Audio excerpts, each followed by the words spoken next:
Hi friends, நேற்று எனக்கு ஒருத்தவங்க கமெண்ட்டில் கொஷின் கேட்டிருந்தாங்க. லைக் முன்னாடியே விசா ப்ராசஸ் அவங்க ஸ்டார்ட் பண்ண மாதிரி இப்போ விசா ரூல்ஸ் மாறிடுச்சு. ஸோ அது என்னென்னு கொஞ்சம் சொல்ல முடியுமா? டிபெண்டன்ட் பற்றி மாறிடுச்சாமே அப்படின்னு சொன்னாங்க. ஸோ ஓவராலாக எல்லா விசாவில் இருக்கிற சேஞ்சஸ் பற்றியுமே இன்றைக்கி ஒரு வீடியோ பார்த்துடலாம். உங்களுக்கு எப்போ இந்த விசா சேஞ்சஸ் நிறையா வந்துச்சுன்னா, பிரிட்டிஷ் யூரோப்பியன் யூனியன்லேருந்து வெளில வந்ததுக்கப்புறம், எஸ்பெஷலி யூகே யூரோப்பியன் யூனியன்லேருந்து வித்ட்ரா பண்ணதுக்கப்புறம் இவங்க செப்பரேட்டாக இண்டிபெண்ட்டாக நிறையா ரூல்ஸ் இம்போஸ் பண்ணியிருக்காங்க.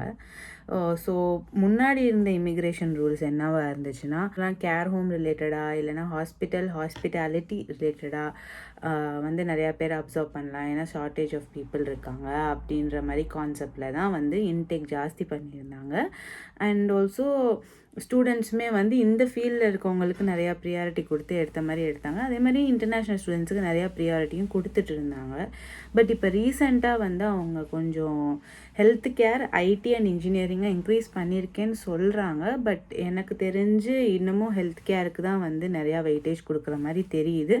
பட் நாங்கள் நிறையா பேரை எடுக்கிறோம் இப்போதைக்கு அப்படின்ற மாதிரி சொல்லியிருக்காங்க. இன்டர்நேஷ்னல் ஸ்டூடெண்ட்ஸ் மோஸ்ட்லி டேட்டா சயின்ஸோ இல்லைனா ஏஐ, எம்எல் ரிலேட்டடாகவோ அந்த மாதிரி இப்போதைக்கு ஓரளவுக்கு மார்க்கெட் எக்ஸ்ட்ரீமாக போயிட்டு இருக்கிற டாபிக்ஸ், இல்லை சைபர் செக்யூரிட்டி இந்த மாதிரி எடுத்திங்கன்னா மேபி உங்களை வித்ஹோல்ட் பண்ணுறதுக்கு ஒரு பிளேஸ்மெண்ட் கிடைக்கிறதுக்கு சான்சஸ் ஜாஸ்தியாக இருக்கும். ஆஸ் யூஷுவல் ஹெல்த் கேருக்கு ஆப்வியஸ்லி இருக்குது. Again specially for international students என்ன சேஞ்சஸ் வந்திருக்கு அப்படின்னா, முன்னாடி 2 இயர்ஸாக இருந்துச்சு பிஎஸ்டபிள்யூ. அதே மாதிரி எல்லா போஸ்ட் கிராஜுவேட் ஸ்டூடெண்ட்ஸும் டிபெண்டன்ட் கூட்டு வரலான்னு இருந்துச்சு. பட் ரீசெண்டாக வந்த கம்ப்ளைண்ட்ஸ் லைக் டிபெண்டன்ட் விசாவை just for the sake of immigration use பண்ணுற மாதிரி நிறையா கம்ப்ளைண்ட்ஸ் வந்துச்சு. டிபெண்டண்ட்டாக அவங்க ஓவர் லைக் 40க்கு மேலே ஆல்மோஸ்ட் 60 hours பெர் வீக் கிட்ட ஒர்க் பண்ணுறாங்க. அப்புறம் அவங்களுக்கு ஒரு விசா கிடச்சோன்னா ஸ்டூடெண்ட் விசாவை வித்ட்ரா பண்ணிடுறாங்க. அவங்க டிபெண்ட் அப்படியே மாறிடுறாங்க. இந்த மாதிரி இஷ்யூஸ்லாம் வந்ததுனால இப்போ என்ன பண்ணுறாங்கன்னா, எதர் பிஹெச்டிக்கு வந்தாலோ இல்லை போஸ்ட் கிராஜுவேட் வித் ரிசர்ச் வந்தாலோ அவங்களுக்கு மட்டும் டிபெண்ட் இருக்கிற மாதிரி டிபெண்டண்ட்டை ரெஸ்ட்ரிக்ட் பண்ணியிருக்காங்க.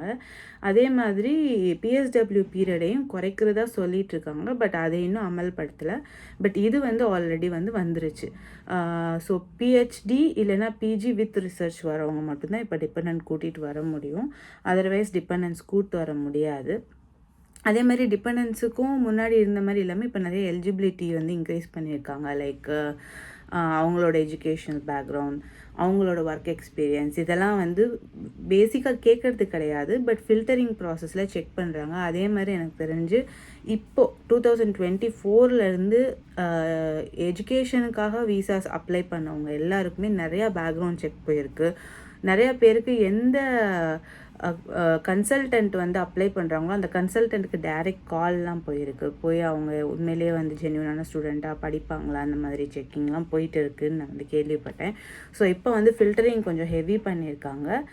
அண்ட் அதே மாதிரி ஒர்க் வீசாவில் பார்த்திங்கன்னா, முன்னாடி ஓரளவுக்கு ஸ்கில்டு ஒர்க்கராக இருக்கணும், ப்ளஸ் எந்த கம்பெனி ஸ்பான்சர் பண்ண ரெடியாக இருந்தாலும் எடுத்துகிட்டு வர மாதிரி இருந்தாங்க. பட் இப்போ கட் ஆஃப் இன்க்ரீஸ் பண்ணியிருக்காங்க. சேலரி கட் ஆஃப் ஒரு ஃபீல்டுக்கு ஏற்ற மாதிரி இன்க்ரீஸ் பண்ணியிருக்காங்க. அவ்வளோ இருந்தால் தான் ஸ்பான்சர் பண்ண முடியும்னு சொல்கிறாங்க. ஆனால் ஒர்க் வீசாவில் மோஸ்ட்லி அவங்க சொல்கிறது என்னென்னா, ஹெல்த் கேர், ஐடி நாங்கள் கண்டிப்பாக எடுக்கிறோம், நிறையா பேர் எடுக்கிறோம், ஷார்ட்டேஜ் இருக்காங்கன்னு சொல்கிறாங்க. யூரோப்பியன் கண்ட்ரியாக இருந்துச்சுன்னா அவங்களுக்கு வீசா ட்ரான்ஸ்ஃபர் பண்ணுறது ஸோ ஈஸியாக இருக்கிறனால most of them from Polish, அப்புறம் போர்ச்சுகீஸ், ஃப்ரெஞ்சுலாம் ஜாஸ்தியான மாதிரி இருக்குது. பட் இந்தியன்ஸும் எடுக்கிறாங்க அப்படின்னு சொல்லியிருக்காங்க. ஷார்ட்டேஜை கவர் பண்ணுறதுக்காக நாங்கள் எடுக்கிறோம், ஈஸியாக கொடுக்குறோன்னு சொல்லியிருக்காங்க. எனக்கு தெரிஞ்சு அகெயின் ஹெல்த் கேரில் தான் நிறைய சான்சஸ் இருக்க மாதிரி எனக்கு தெரியுது. For Tier 2 are any work visas. Again visitor வீசாலையும் நியூ ரூல் போட்டிருக்காங்க. அதான் ரொம்ப சர்ப்ரைசிங்கான விஷயம். ஏன்னா விசிட்டிங் வீசாவுக்கு முன்னாடி அப்போல்லாம் எவ்வளோ பெரிய ரூல்லாம் போட்டது கிடையாது. நார்மலாக ஃப்ரீயாக தான் இருக்கும். பட் இப்போ விசிட்டிங் வீசாவில் அந்த ஷார்ட் டேர்ம் பிஸ்னஸ் இங்கே பண்ணலான்ற ஆப்ஷன் இருந்துச்சு. அதை கொஞ்சம் ரெஸ்ட்ரிக்ட் பண்ணியிருக்காங்க. எல்லா கண்ட்ரீஸும் ரெஸ்ட்ரிக்ட் பண்ணுற மாதிரி சொல்லியிருக்காங்க. due to security reasons. And for visiting visa, the other change is simple. இப்போ வந்து எல்லாருமே வந்து டிஜிட்டல் விசா பண்ணுறாங்க இங்கே யூகேல. மோஸ்ட்லி ஆல்ரெடி உள்ளே என்ட்ரானவங்களுக்கு தெரிஞ்சிருக்கும். உங்களோட ப்ரீவியஸ் ஃபிசிக்கல் விசா மாதிரி இல்லாமல் பிஆர்பியோ இல்லை ஃபிசிக்கல் கார்டோ இல்லாமல் எல்லாத்தையுமே வந்து டிஜிட்டலாக சேஞ்ச் பண்ணிட்டாங்க. அகெயின் அப்போ நீங்கள் வந்து ஜிடிபிஆரை பற்றியோ இல்லை நம்மளோட பயோமெட்ரிக் டேட்டாவை அவங்க சேவ் பண்ணிக்கிறாங்க இதெல்லாம் பற்றி பேசணுன்னா அது ஒரு பெரிய டாபிக். அது பட் ஸ்டில் எல்லாருமே அதை அக்செப்ட் பண்ண மாதிரி தான் எல்லாருமே வந்து டிஜிட்டல் விசா வந்து இனிமேல் டிஜிட்டல் விசா தான். ஆஃப்டர் 31st December 2024 எல்லாமே உங்களுக்கு டிஜிட்டல் விசா தான். இது பீப்புள் ஸ்டடிக்கோ ஒர்க் விசாக்கோ ட்ரை பண்ணுறவங்க ட்ரை டுவர்ட்ஸ் ஹெல்த் கேர் இல்லைன்னா ஒர்க் விசாவில் கேர் ஹோம் ரிலேட்டட் இல்லை ஹாஸ்பிட்டாலிட்டி இல்லைன்னா hospital or health care related try பண்ணுங்கள். உள்ளே வரத்துக்கான சான்ஸ் ஜாஸ்தி. இல்லை நான் ஸ்டடிக்காக வரேன் அப்படின்னு நினைக்கிறவங்க வந்து try to concentrate on IT or anything related to medical. You can still settle down. But நான் வந்து மெடிக்கல் ஃபீல்ட் கிடையாது அப்படின்றவங்க concentrate on IT, developing your IT knowledge, any programming knowledge basic at least பண்ணிவிட்டு நீங்கள் கொஞ்சம் ஐடி ரிலேட்டடாக இல்லை IT services ரிலேட்டடான கோர்ஸ் வந்து டேக் ஓவர் பண்ணுங்கள். பிகாஸ் எனக்கு தெரிஞ்சு மேனேஜ்மெண்ட் கோர்ஸ் வந்து முன்னாடி மாதிரி இப்போ சான்சஸ் கிடையாது, ரொம்ப குறைஞ்சிருச்சு. மற்ற டிகிரி பண்ணவங்க கூட இங்கே ஏதாவது ஒரு சின்ன டாப்அப் கோர்ஸ் மாதிரி பண்ணிவிட்டு மேனேஜ்மெண்ட்குள்ளே நுழையிறாங்க, like how we do in India. அதனால் மேனேஜ்மெண்ட் கோர்ஸுக்கு கிடைக்கிற பிளேஸ்மெண்ட்ஸ் வந்து இப்போ கம்மியாக இருக்குது compare to IT sector and health care sector. So எஜுகேஷனாக வரவங்க அப்படி பிளான் பண்ணுங்கள். இல்லை நான் யூகேக்குள்ளே என்டர் ஆகணும் அப்படின்றவங்க வந்து உங்களுக்கு எது கம்ஃபர்டபுளாக இருக்கோ அது பிளான் பண்ணுங்கள். நான் டிபெண்டோட ஃபேமிலியோடு மூவ் ஆகணும் அப்படின்னு பிளான் பண்ணுறவங்க ரிசர்ச்சோடு இருக்கிற டிகிரி எது இருக்கோ அதை எடுங்க. ஏன்னா PhD will be way more expensive for us to afford. Again நீங்கள் டிபெண்ட்கான விசா எல்லாமே வந்து அதை வேறு அஃபோர்ட் பண்ணணும். ஸோ பிஜி ப்ளஸ் ரிசர்ச் இருக்கிற கோர்சஸ் எடுத்து வந்தீங்கன்னா நீங்கள் ஸ்டூடெண்ட் விசாவில் வரும்போது டிபெண்ட் எடுத்துகிட்டு வரலாம். எனக்கு தெரிஞ்சு அகெயின் இன்னொரு விஷயம் சொல்லணும், ஒர்க் விசா தராங்க அப்படின்னு நம்பிட்டு எல்லா கன்சல்டன்ட்டையும் போய் காசு கொடுத்து ஏமாறாதீங்க.